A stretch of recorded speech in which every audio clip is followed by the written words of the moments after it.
स्वायंभुवो मनुस्तत्र पुरुषः परसाधनं शतरूपाभिधानारी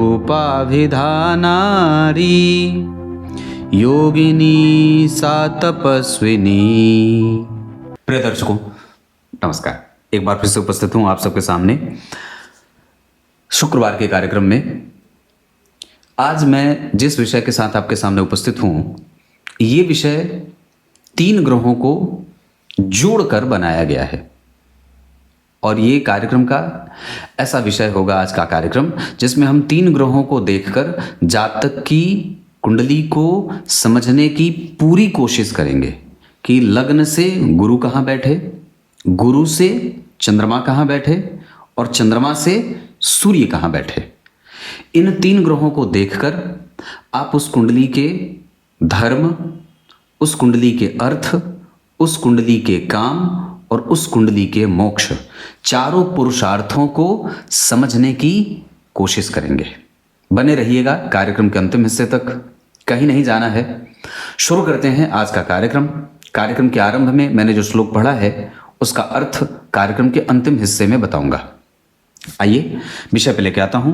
सबसे पहले बात यह आती है कि आपकी कुंडली चाहे किसी भी लग्न की बनी हो, मैंने यहां इसे 5 नंबर की कुंडली बना दी है। आपकी कुंडली किसी भी लग्न की हो सकती है, पर मूलतया ध्यान से जो समझने की बात है कि आपकी कुंडली में लग्न से कितनी दूर जा करके देवगुरु बृहस्पति बैठे हैं। मैंने यहां इन्हें पंचम भाव में बिठा दिया, मतलब लग्न से 5 घर आगे दूर बिठा दिया। तो लग्न से पंचम घर आगे मतलब 5 घर आगे गुरु को बिठा दिया। और उनसे चंद्रमा कितनी दूर हैं, तो उनसे चंद्रमा को भी मैंने 4 घर आगे बिठा दिया, यहां बिठा दिया। लग्न से कितनी दूर आगे आपकी कुंडली में गुरु हैं, गुरु से कितनी दूर आगे चंद्रमा है, और फिर चंद्रमा से कितनी दूर आगे सूर्य हैं। तो चंद्रमा से 4 घर आगे मैंने सूर्य को बिठा दिया, या 5 घर आगे बिठा दिया, या 6 घर आगे बिठा दिया। किसी भी भाव में चंद्रमा से सूर्य बैठे तो होंगे।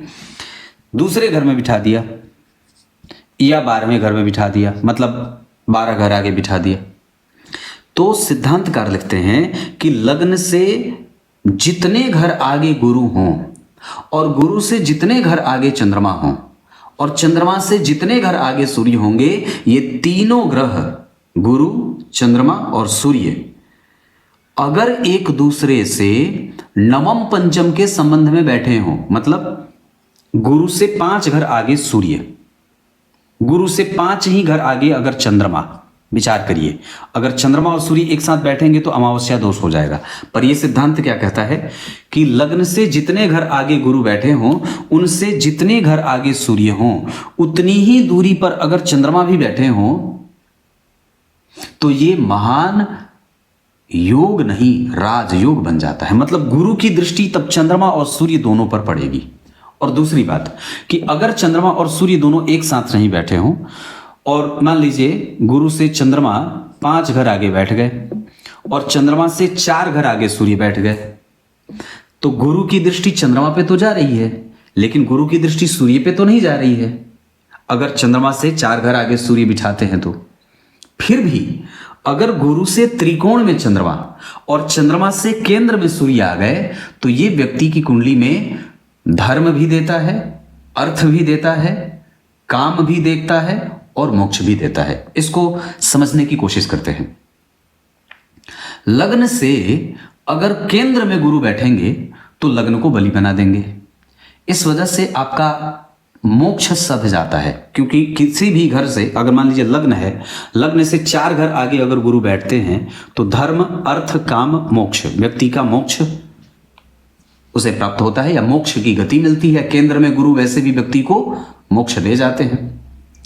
अगर उस गुरु से त्रिकोण में चंद्रमा बैठे हैं, मतलब 5 घर आगे या 9 घर आगे अगर चंद्रमा बैठे हैं, तो व्यक्ति के जीवन में काम पद की प्राप्ति होती है। काम पद की प्राप्ति का मतलब होगा कि वो जीवन में सांसारिक सुखों का भोगता होगा, उसको पद मिलेगा, उसकी प्रतिष्ठा उसको खोज लेती है, उसका धन उसे खोज लेता है, उसकी हर एक सुविधा उसे ढूंढ लेती है। तो गुरु से चंद्रमा अगर त्रिकोण में बैठ गए, मतलब 5 घर आगे, तो ये काम भाव भी सध गया, मतलब काम की प्राप्ति हो गई। उसके बाद अगर चंद्रमा से 4 घर आगे सूर्य बैठे हों तो अर्थ भाव सध जाता है। चंद्रमा से अगर 4 घर आगे आपकी कुंडली में सूर्य बैठेंगे तो आपका अर्थ तंत्र मजबूत होता है, ये आपको आर्थिक रूप से सुदृढ़ बनाते हैं। लेकिन शर्त यह है कि चंद्रमा गुरु से पंचम नवम के संबंध में होने चाहिए। उदाहरण एक बार और भी इसको समझा देता हूं। कहाँ गया कपड़ा? जैसे इसको और भी थोड़ा नजदीक से समझा देता हूं, ताकि कल कोई कह रहा था कि पंडित जी हाथ से मत पूछिए इंक, उनकी बात मान ली मैंने। जैसे सिद्धांतकार लिखते हैं कि लग्न से मान लीजिए 4 घर आगे गुरु बैठते हैं और यहां से 5 घर आगे को आपने चंद्रमा का बना दिया और चंद्रमा से 4 घर आगे सूर्य को बिठा दिया, तो ये जो संबंध बनेगा ना ये ग्रहों का, इसे ही इस प्रकार का योग बता दिया गया है शास्त्र में कि व्यक्ति को संपूर्ण सुखों की प्राप्ति हो जाती है। फिर उसका मैंने कहा था मोक्ष, अर्थ, धर्म और काम। काम की प्राप्ति भी हो जाती है, सुख की प्राप्ति भी, काम मतलब वस्तुतः आपने जीवन में कितना सुख प्राप्त किया। और धर्म तो साक्षात देवगुरु बृहस्पति और चंद्रमा का संबंध धर्म दे जाता है। चंद्रमा अगर गुरु से पंचम भाव में बैठे हैं तो व्यक्ति को धार्मिक बना देंगे, यशोवान बना देंगे, धर्म में उसकी प्रतिष्ठा बढ़ेगी। अब चंद्रमा से 4 घर आगे सूर्य बैठे हैं तो व्यक्ति के काम पद की प्राप्ति करा देते हैं। और साथ ही साथ अगर ये बात आपकी कुंडली में लागू हो रही है, एक पक्ष और भी है कि अगर गुरु की दृष्टि चंद्रमा पर अलग भाव में पड़ रही है और सूर्य पर अलग भाव में पड़ रही है, जैसे चंद्रमा पर गुरु की दृष्टि अलग भाव में पड़ रही है जबकि सूर्य तो यहां बैठे नहीं है, और गुरु अगर जन्म कुंडली में यहां बैठे हों, मतलब आगे चंद्रमा से 5 घर आगे बैठ गए, तो गुरु से चंद्रमा त्रिकोण में और गुरु से सूर्य भी त्रिकोण में आ गए। तो अगर गुरु से सूर्य और चंद्रमा दोनों त्रिकोण में बैठेंगे तो ये कुंडली में मरुत योग बना देते हैं। मरुत योग, इतना लाभ कि अच्छा राजयोग सारा एक तरफ और ये गुरु से चंद्रमा और सूर्य त्रिकोण में एक तरफ परिणाम देने वाले हो जाते हैं। इसको आप अलग तरीके से समझ रहे होंगे और मैं अलग तरीके से समझाने की कोशिश कर रहा हूं। मतलब चले मरुत 49 है ना, तो कहने का अर्थ क्या है कि ये इतना महान राजयोग कि पूछो ही मत। जैसे बड़ी अद्भुत बात है, जब भगवान राम ने सीता जी का परित्याग किया तो जब उनको लक्ष्मण जी पहले बता करके नहीं ले गए थे, पहले लक्ष्मण जी उनको ले जाते हैं और पूरे नदी पार सरयू पार कराते हैं, जंगल में छोड़ आते हैं, जंगल में छोड़कर आते हैं और फिर कहते हैं कि मैया आपको भगवान ने आपका परित्याग कर दिया है। तो पहले तो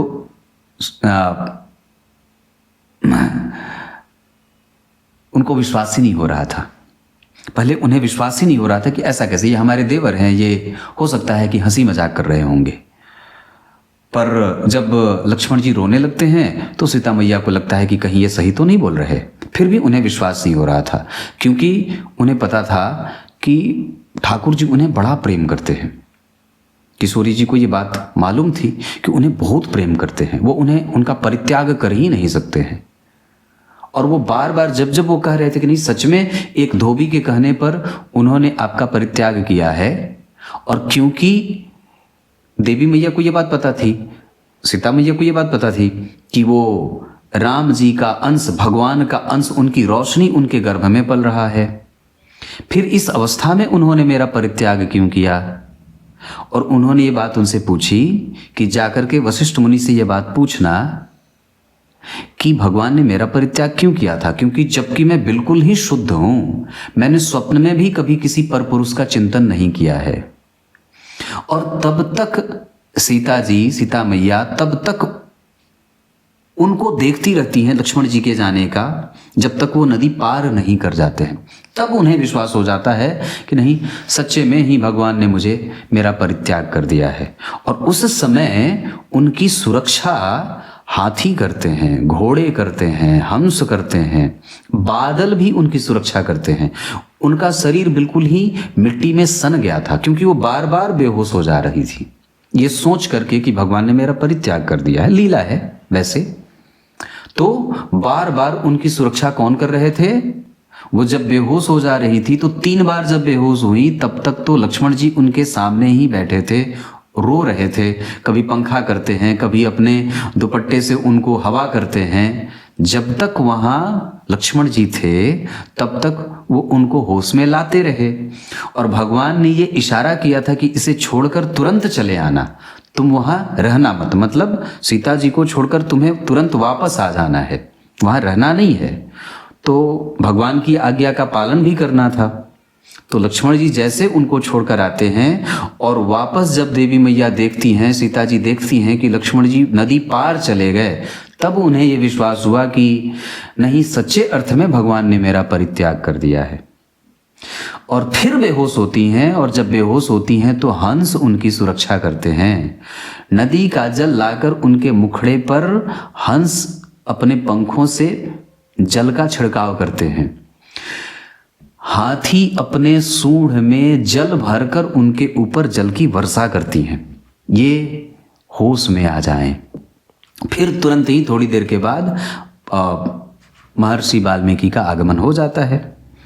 तो ये जो प्रकृति होती है लीलाओं में, जैसे भगवान ने परित्याग किया देवी मैया का, सीता जी का, तो प्रकृति के जितने भी अंश स्वरूप हाथी थे, बादल थे, हंस थे, सब उसकी सुरक्षा कर रहे थे, उनकी सुरक्षा कर रहे थे। वैसे ही ये जो प्रकृति है हमारी सुरक्षा हमेशा करती है, हमारी हमेशा सुरक्षा करती है। और कुंडली में जो राजयोग बनते हैं ये हमें ये भी बताते हैं कि अगर आपकी कुंडली में कोई एक दुर्योग बन गया, कोई एक पक्ष कमजोर हो गया, तो कोई बात नहीं है। अगर ग्रहों की स्थिति ऐसी बनी है तो आप अपने आप को निश्चिंत कर लीजिए, क्योंकि ठाकुर जी की कृपा आपको यहां से भी मिलती हुई नजर आ रही है। हमें उदास और निराश नहीं होना चाहिए, क्योंकि जंगल में सीता मैया को देखने वाला कोई नहीं था, पर प्रकृति वहां भी उनकी सुरक्षा कर रही थी कि नहीं कर रही थी। तो इस हिसाब से उनको बार बार होश में लाने का जो प्रक्रम था वो लक्ष्मण भैया भी कर रहे थे और प्रकृति भी कर रही थी, प्रकृति के जीव भी कर रहे थे। और थोड़ी देर बाद तो उनके सामने एक ऐसा महान ऋषि उपस्थित हो गया जो संपूर्ण ब्रह्मांड का महान विधि का वेत्ता था, कहते हैं ना। तो वाल्मीकि जी थे जो ऐसे सारी चीजें बता रहे थे जो जैसे उनके जीवन में सारी बातें पहले से घटित हैं। उन्होंने रामलीला कैसे लिखी? ऐसे लिख दिया जैसे वो पहले से देख चुके हों, जबकि होने वाली है वो बाद में, है ना। तो ऐसे ऐसे हमारे यहाँ दिव्य संत हुए हैं। तो कहने का अर्थ मेरा ये था, मैंने आपको दृष्टांत इसलिए बता दिया क्योंकि कई बार हमारी कुंडली में प्रत्यक्षतया कोई योग राजयोग नहीं बनते, पर ऐसे ग्रहों का जो संबंध बनता है वो हमारी सुरक्षा कर जाता है। क्लियर है? अब आइए कार्यक्रम के आरंभ में जो मैंने श्लोक पढ़ा था उसका अर्थ बता देता हूं। भगवान ब्रह्मदेव कहते हैं मैंने अपने आप को 2 भागों में विभाजित किया। विभाजित क्या किया? मैं 2 भागों में हो गया, जिसमें से मेरा जो शरीर था उसका एक अंश मनु के रूप में हो गया और जो पुरुष था एक अंश शत्रुपा के रूप में हो गया जो स्त्री था।